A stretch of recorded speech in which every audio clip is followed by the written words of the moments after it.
Warm cinnamon monkey cream. Put your feet right on my balls. We'll figure this out. Throughout history, you got the Stone Age, Copper Age, Bronze Age, Iron Age.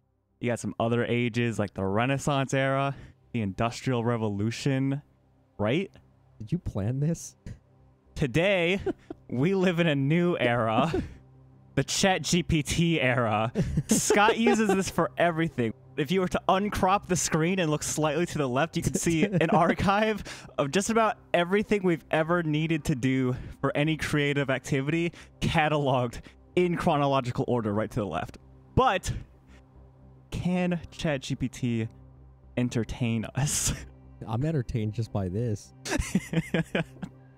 You just said, hey, we're going to use ChatGPT for a video and gave me no further knowledge. I don't know what I'm really expecting right now. Am I supposed to just sit here and watch you talk to an AI? Choose your own adventure story. I can't see if I spelled that right. About it has been a minute and 40 seconds of you pair of friends talking about ChatGPT named Scott and Jonathan, who this is gonna be a run-on sentence. Will slay a dragon. I'm so fucking confused. What are we doing here? We're just gonna play this choose your own adventure game? Yes. Okay.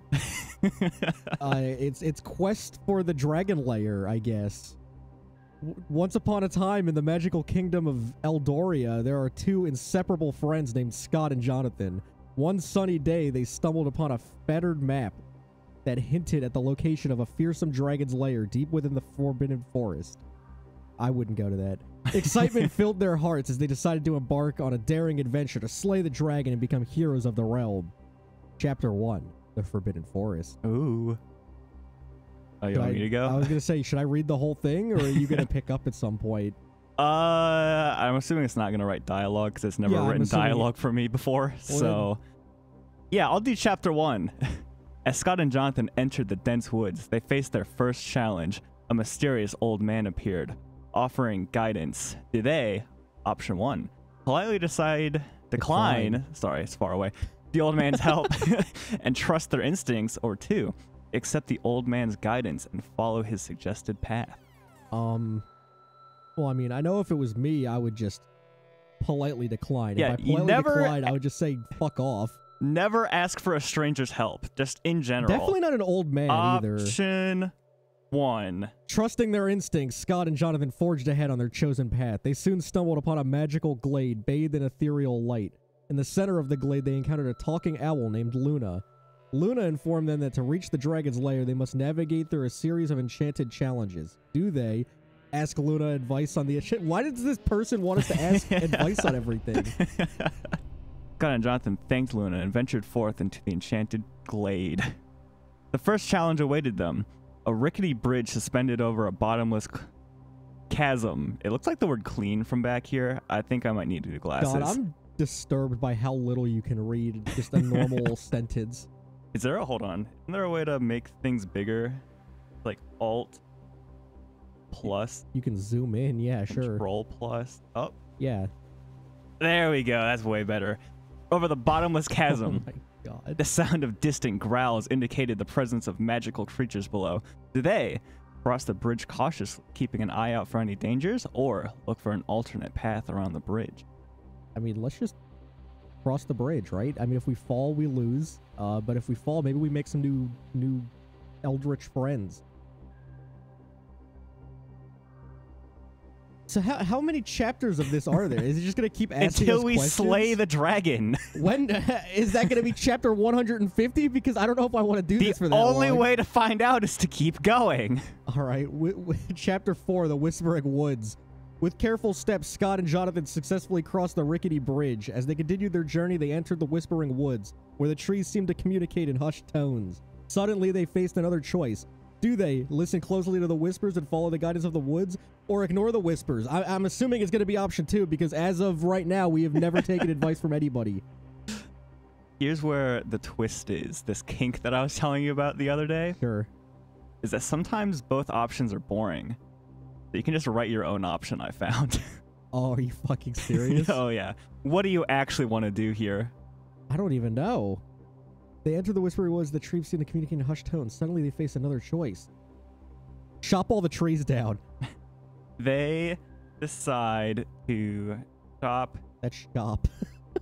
We're going to do shopping for ends.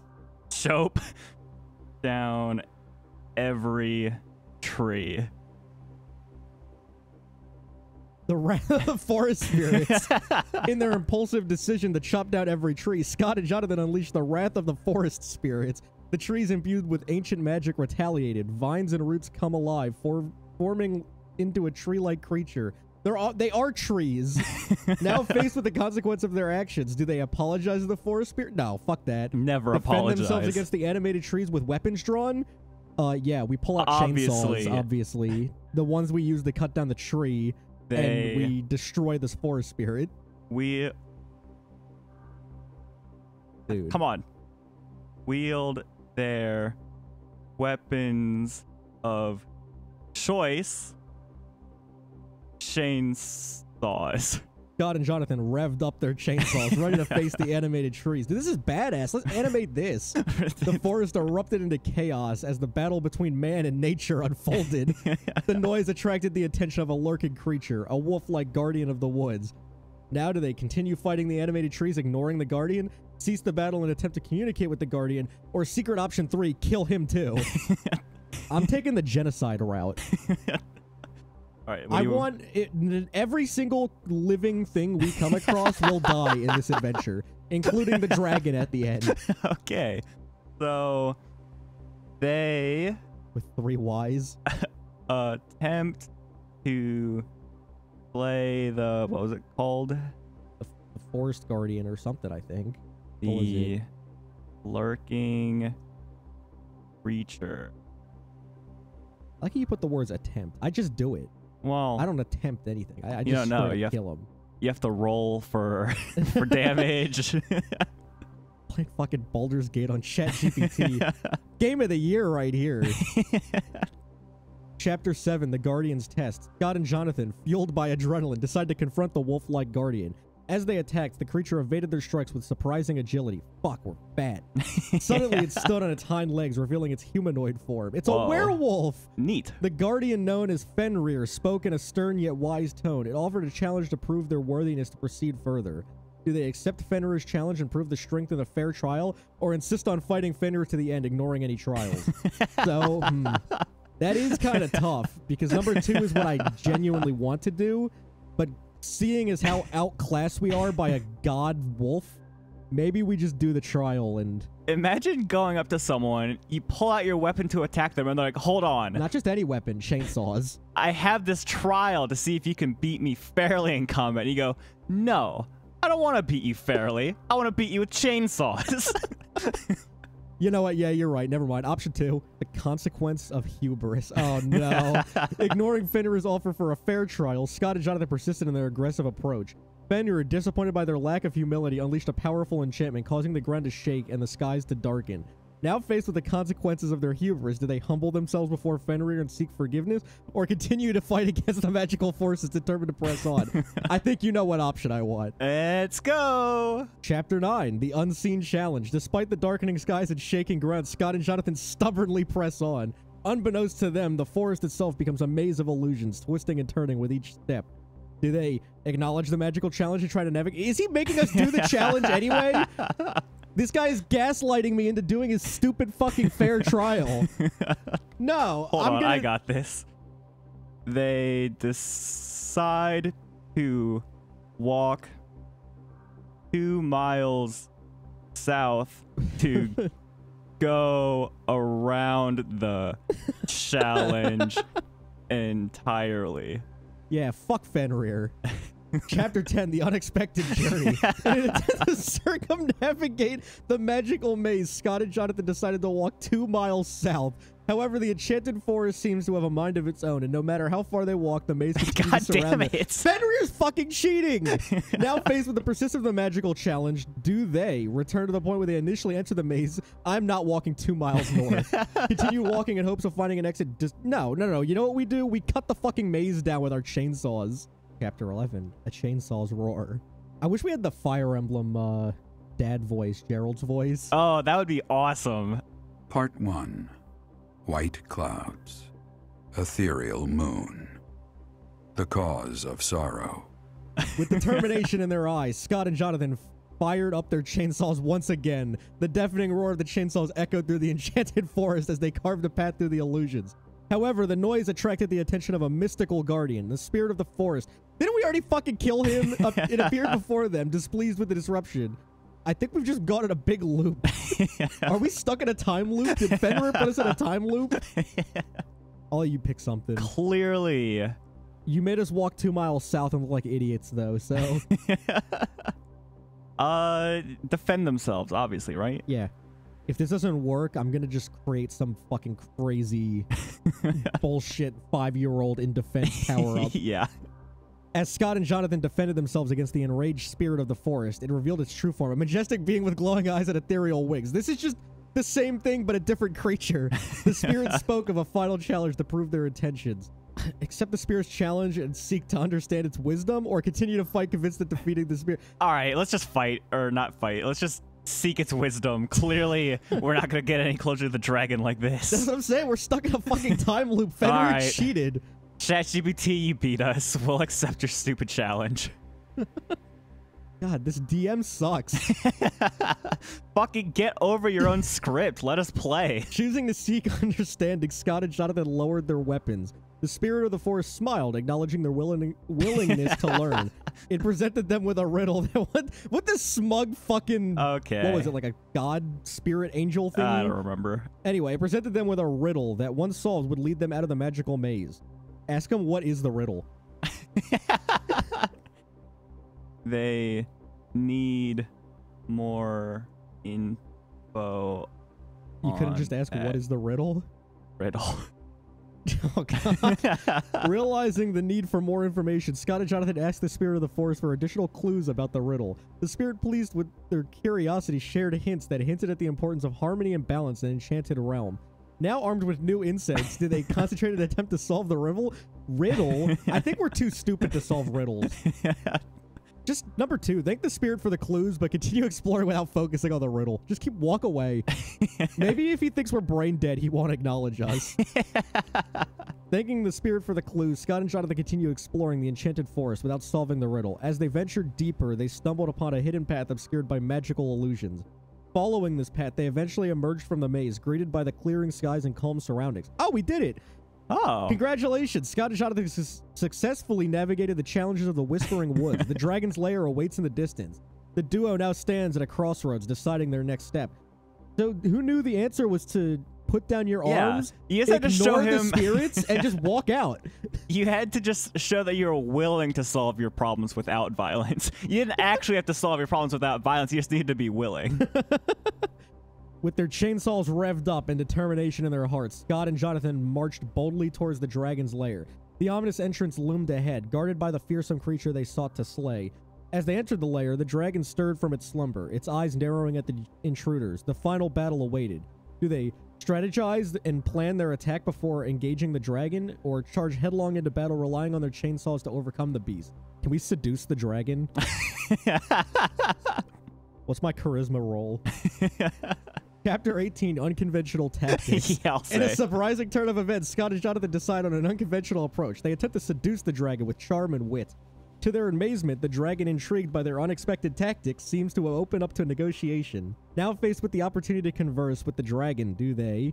engage in diplomatic conversation seeking a peaceful resolution. I know how to read. Peaceful revolution. A peaceful revolution. That's what Gandhi did, actually. Sure. It is. Number 2, but with a twist. We cut its wings off so it can't fly. Seizing the moment, Scott and Jonathan with chainsaws aimed at the dragon's wings execute a precise and strategic attack. The dragon roared in pain as they inflicted damage to its wings, momentarily grounding the majestic creature. Wait, momentarily? Momentarily? It is now really in a powerful position jump. of advantage, do they continue the assault on the dragon, aiming for a quick victory, or cease the attack and propose a truce, taking advantage of the dragon's vulnerability? I say number 2. We don't want to let him know what our next move is. He will never know. He doesn't know what our next action is if we don't know what our next action is.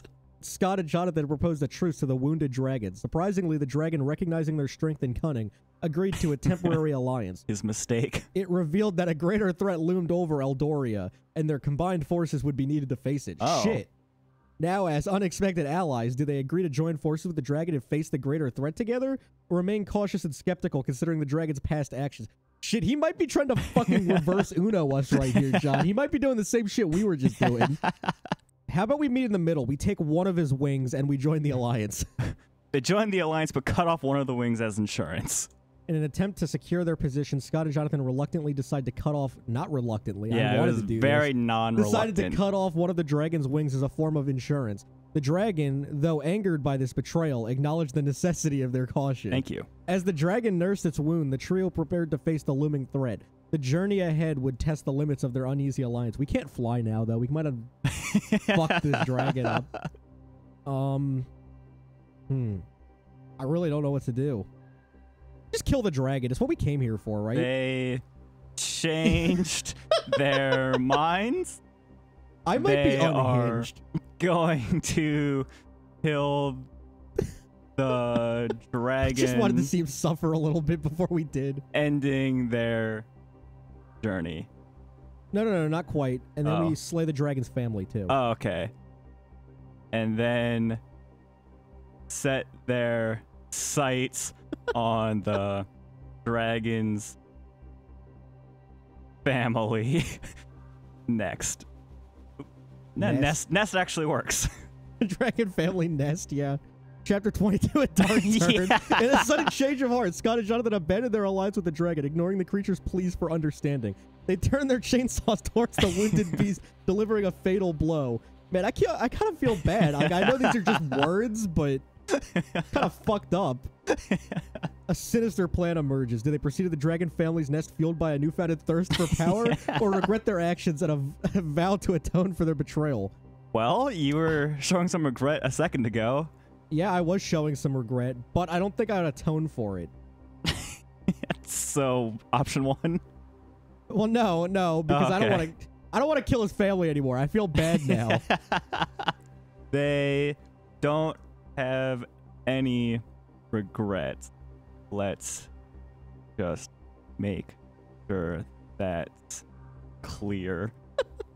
But they decided to spare the dragons. It is so fun seeing how Family. ChatGPT reacts to my psychotic fucking choices. Like, these have been back and forth the whole time. With no remorse in their hearts, Scott and Jonathan spared the dragon's family. You know what I just figure out? That fucking dragon boy, his son, is gonna come up for vengeance one day. We're gonna die now. We should have killed the family. I made a mistake. I felt bad. I should have just ended it while I had the chance. Now, having secured their dominance over the dragon's lair, do they establish their role and demand allegiance from the dragon's family, or depart from the lair? No, we just leave. Take all his gold, though. Actually think about the future possibility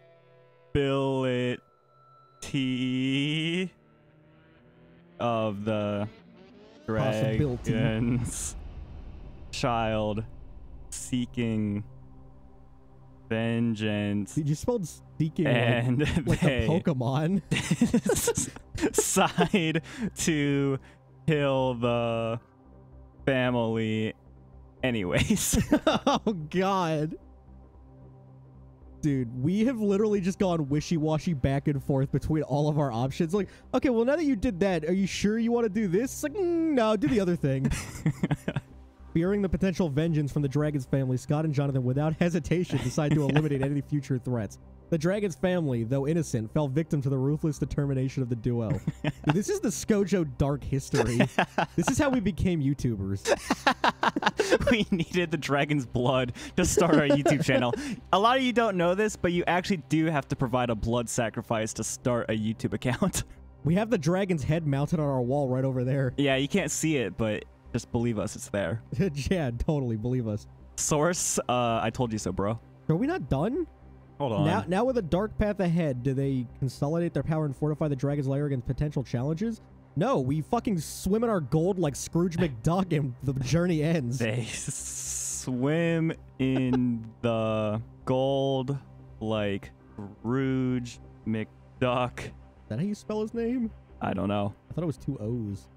That doesn't matter. And signal the end of the journey. Having seized control of the dragon's lair, Scott and Jonathan reveled damn. in the spoils of their conquest. They swam in the piles of gold and treasure, living a life of luxury reminiscent of Scrooge McDuck. It is 2 O's. Okay. However, the echoes of their ruthless actions lingered, casting a shadow over their hollow victory. The kingdom of Eldoria watched with a mix of fear and disdain as the once heroic duo became rulers driven by greed and brutality. And so the tale of Scott and Jonathan, once friends on a noble quest, concluded with a dark and unsettling chapter, leaving the kingdom to ponder the consequences of their choices. The end. What a story. Oh, yeah, that is a fucking story.